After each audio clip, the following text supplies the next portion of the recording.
Good evening, dear students. Today we are going to discuss a very important, it means last 3 months strategy to get better and better marks. I can assure you that if you follow sincerely and honestly, मतलब आप अपने संतुष्टि के लिए यदि हम जो बता रहे हैं उसको फॉलो करें तो आप 95%, 90% तो कम से कम जरूर आएगा। आपके सामने जो बोर्ड पर लिखा हुआ है वो मेनली साइंस और एसएसटी का सिलेबस है।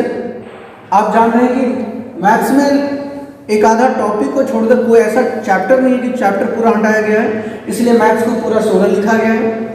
हम लोग पहले समझते हैं साइंस से। फिजिक्स में आपके पास टोटल मैंने 3 दिया है क्योंकि इन दोनों का हाफ हाफ है। मैग्नेटिक इफेक्ट ऑफ करंट और द कलरफुल वर्ल्ड दोनों में हाफ हाफ चैप्टर आया और ये दो फुल लाइट एंड इलेक्ट्रिसिटी, यानी टोटल मिलाकर फिजिक्स में 3, केमिस्ट्री में 5। ये सारे सिलेबस है जो आप एक बार रेफर कर सकते हैं सीबीएसई वेबसाइट पे।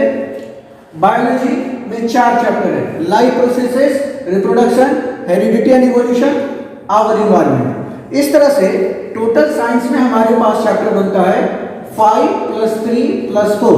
इट मींस साइंस में हमारे पास चैप्टर है 12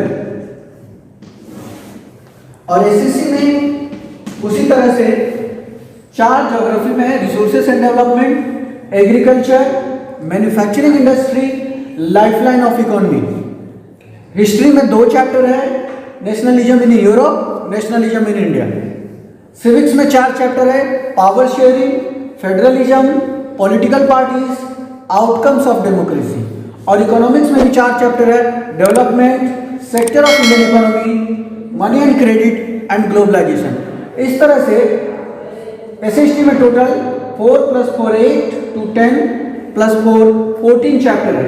यानी कि अब आप देख सकते हैं मैं मेनली इन 3 सब्जेक्ट पे फोकस करूंगा। हिंदी और इंग्लिश भी होता है, संस्कृत भी होता है, और बच्चे अपने जो फर्स्ट लैंग्वेज और सेकंड लैंग्वेज जो ऑप्ट किए हैं उसके अनुसार। अगर मैं इसका स्ट्रेटजी दे रहा हूं तो आप इसी में अपने टाइम को कंपनसेट करते हुए कुछ टाइम अगर जो कुछ सब्जेक्ट पे भी देंगे तो आपका वो सब्जेक्ट साथ साथ में हो जाएगा।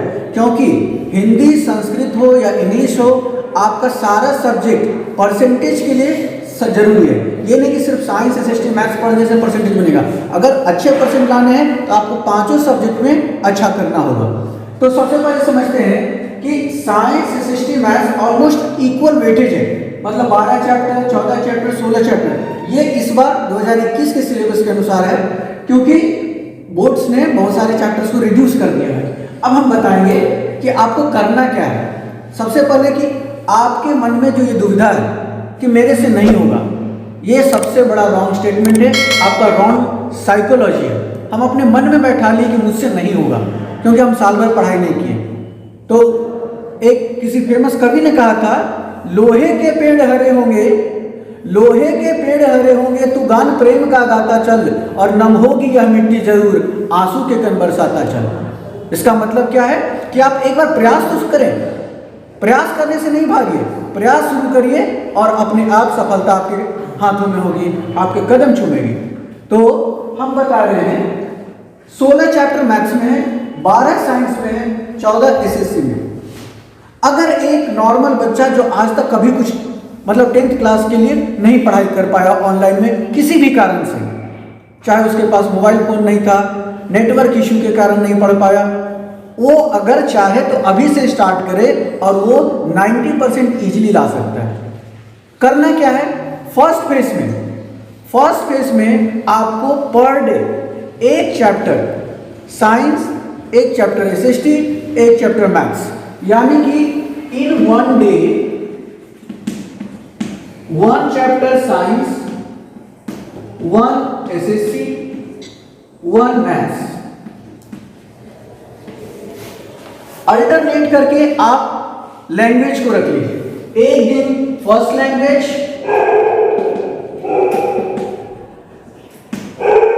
दूसरा दिन सेकंड लैंग्वेज। जिनका हिंदी है हिंदी, संस्कृत है संस्कृत। आप लोग का क्या कहना है, ये 3 पॉसिबल है। एक दिन में एक साइंस का चैप्टर, एक एसएससी का चैप्टर और एक मैथ्स का चैप्टर। यदि किसी को लग रहा है कि डिफिकल्ट है तो वो अपने काबिलियत के अनुसार, जो आपकी कैपेबिलिटी है उसके अनुसार बनाइए। क्या कि मैं सिर्फ एक दिन में एक साइंस का करूँगा, तो वो आपके लिए स्लो हो जाएगा, लेट हो जाएगा, क्योंकि आप ग्रेड 10 में हैं और आपके पास लास्ट 3 महीना ही सिर्फ रह गया है। और उसमें भी बहुत सारे पर्व त्यौहार आ जाएंगे, जैसे महाशिवरात्रि, होली, बगल में शादी, बगल में पार्टी, बहुत सारा कुछ आपको ध्यान भटकाने के लिए आएंगे, लेकिन उस पर ध्यान नहीं देना है, हम लोग को इस पर ध्यान देना है। अगर हम एक दिन में एक चैप्टर करें तो मैक्सिममली हमारा मैथ्स का 16 चैप्टर है, यानी कि डे 16 तक 1 टाइम रिवीजन कंप्लीट हो जाएगा। अब आपको करना कैसे है? चैप्टर वाइज आप चैप्टर वाइज पढ़िए, एनसीईआरटी बुक को थॉरोली पढ़ जाइए और उसका नोट्स बनाइए। हम बता रहे हैं अभी भी रिटेन प्रैक्टिस जरूरी है, किसी चीज को ओरली नहीं करना है। एवरी डे एक चैप्टर का क्वेश्चन आंसर लिखिए, उसके इंपॉर्टेंट जो शॉर्ट में क्वेश्चंस बन रहा है अंदर से उसको लिखिए, वो आपको हेल्प करेगा। मैथ्स का एग्जाम्पल्स बच्चे छोड़ देते हैं, बिल्कुल नहीं छोड़ना है।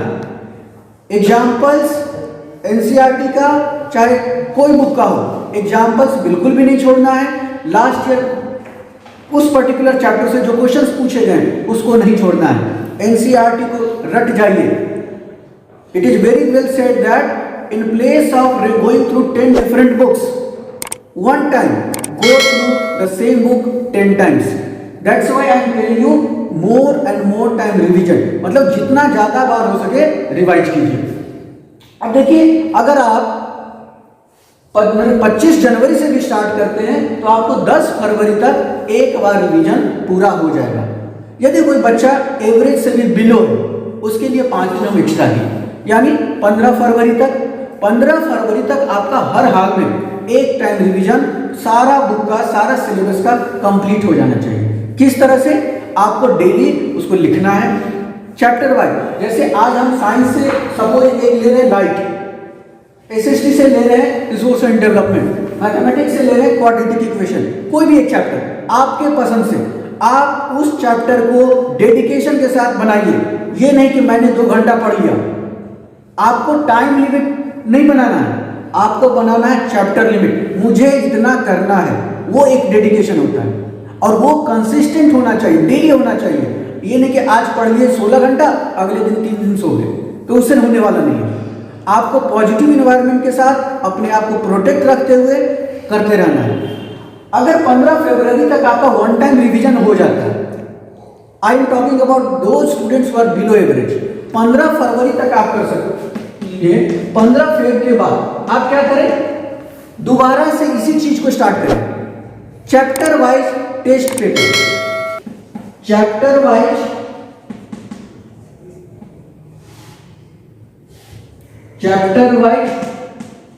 Test paper. अब बताइए, चैप्टर वाइज टेस्ट पेपर अब आपको मिलेगा नहीं, उसका भी सॉल्यूशन है। आप क्या करें कि या तो गूगल पे अवेलेबल है हर एक चैप्टर का, जो कि प्रीवियस ईयर्स पूछे गए हैं, आप इसमें इन्वॉल्व कर सकते हैं। क्या? All those question which have been asked from that particular chapter. अगर हम एग्जांपल लें आवर इन्वायरमेंट से, यदि हमें सेकेंड टाइम रिवीजन की बात कर रहा, हाँ दूसरी बार का, पहले बार का नहीं, सेकेंड टाइम, जबकि एक बार आप कंप्लीट कर चुके, तो दूसरा बार में जब चैप्टर वाइज टेस्ट होगा तो आपको वो गूगल से डाउनलोड कर लीजिए क्वेश्चन पेपर कि इस चैप्टर से कौन कौन से क्वेश्चन आज तक बोर्ड में पूछे गए, आपको आ जाएगा, आप उसका प्रैक्टिस करें। हम बता रहे हैं बार बार, written practice is must, written ही होना चाहिए, ओरल नहीं, कोई कंफ्यूजन नहीं है, ठीक है। अब चैप्टर वाइज टेस्ट, अब आपको टेस्ट पेपर सपोज नहीं मिल रहा है, टेस्ट पेपर गूगल पे अवेलेबल नहीं हो रहा है, आप इजीली नहीं सर्च कर पा रहे हैं, तो उसका भी एक सॉल्यूशन है। क्या? आप एक एनसीईआरटी बुक करके एक ऐप है, प्ले स्टोर पे आपको इजीली मिल जाएगा। उसमें आपको चैप्टर वाइज रिवीजन नोट्स भी है और चैप्टर वाइज टेस्ट पेपर है, जो कि हर चैप्टर का 5 टेस्ट पेपर आपको अवेलेबल है अलॉन्ग विद द आंसर। यानी कि अगर आप 5 चैप्टर और किसी में 10 क्वेश्चन है, किसी में 12 क्वेश्चन है, मतलब कि टोटल पांचों टेस्ट पेपर को हम मिलाते हैं तो टोटल कितना आपको हार्डली 60 to 70 क्वेश्चन बनेगा। फिर आपको वही साइकिल रिपीट करना है, साइंस, एसएसटी, मैथ्स डेली। आपका फरवरी जाते जाते ये मतलब कंप्लीट फरवरी होते होते आपका रिवीजन का पार्ट 2, रिवीजन फेज 2 कंप्लीट हो जाएगा। समझ रहे मेरी बात? रिवीजन फेज 2 कंप्लीट होने के बाद आपको यहां से कॉन्फिडेंस फील आना शुरू होगा।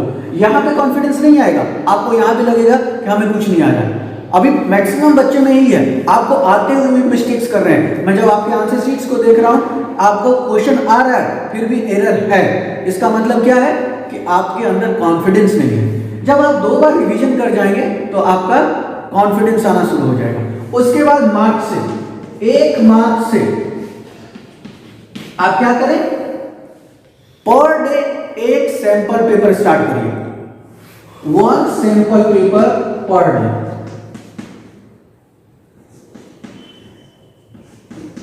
अब इसमें क्या होगा, सैंपल पेपर में ये होगा कि आपको मिक्सचर ऑफ द चैप्टर आएगा।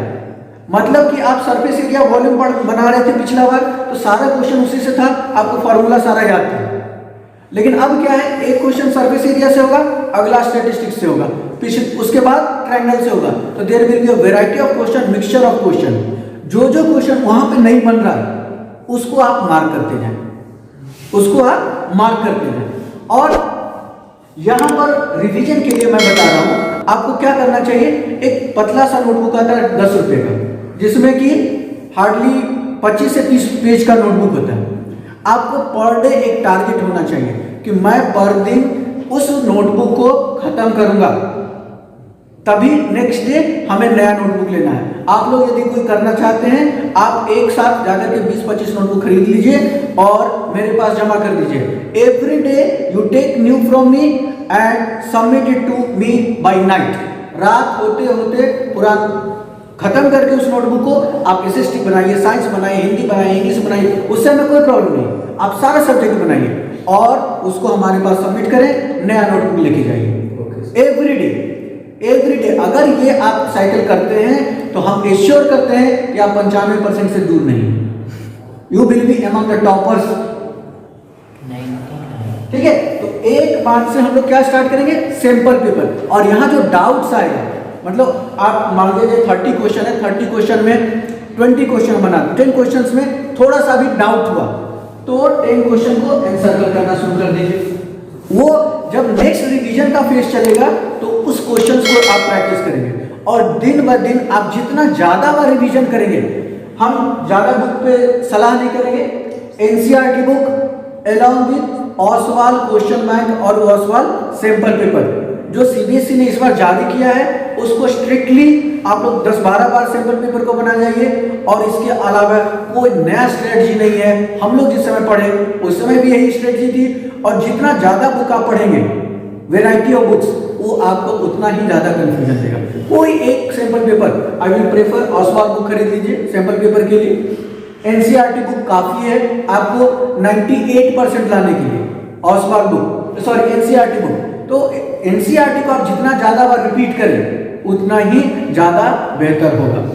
यदि आप में से किसी को डाउट है तो पूछ सकते हैं। ओके, यदि कोई डाउट नहीं है तो ठीक है। आप all those who are going through the video, आपको यदि डाउट है तो कमेंट सेक्शन में अपने डाउट्स को रखें। कोई पर्टिकुलर सब्जेक्ट में आपको प्रॉब्लम हो रहा है उसके बारे में भी लिखें। आप कहेंगे कि मैथ्स का चाहिए, साइंस का सेपरेटली चाहिए, तो मैं आपको वो अलग सब्जेक्ट का प्रोवाइड करूंगा। और यदि किसी को लग रहा है कि पर्सनली मिलना है तो आप पर्सनली भी कॉल कर सकते हैं। Okay, thank you everyone, have a nice day.